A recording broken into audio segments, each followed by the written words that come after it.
সাকিব আল হাসানকে 2025 ICC champions ট্রফিতে ফেরাতে নতুন করে উদ্যোগ নেয়ার ইঙ্গিত দিয়েছে বিসিবি। ফেব্রুয়ারি-মার্চে পাকিস্তান ও দুবাইয়ে হতে যাওয়া চ্যাম্পিয়ন্স ট্রফিতে বাংলাদেশের প্রথম ম্যাচ 20 ফেব্রুয়ারি ভারতের বিপক্ষে। এই টুর্নামেন্টে সাকিবের নিরাপত্তা নিয়ে তেমন কোনো শঙ্কা নেই বলে মনে করা হচ্ছে।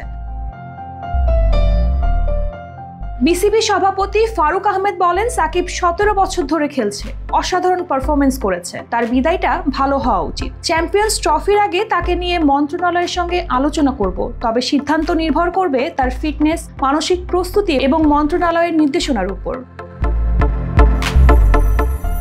বিসিবি সভাপতি আরো বলেছেন, সাকিব এখনো অবসর নেননি, তাই তাকে ফেরানোর চেষ্টা করা যেতে পারে। তবে সাকিবের কিছু ইস্যু আছে যা মন্ত্রণালয়ের সঙ্গে আলোচনার প্রয়োজন। বোর্ড এ বিষয়ে সরাসরি কিছু করতে পারে না।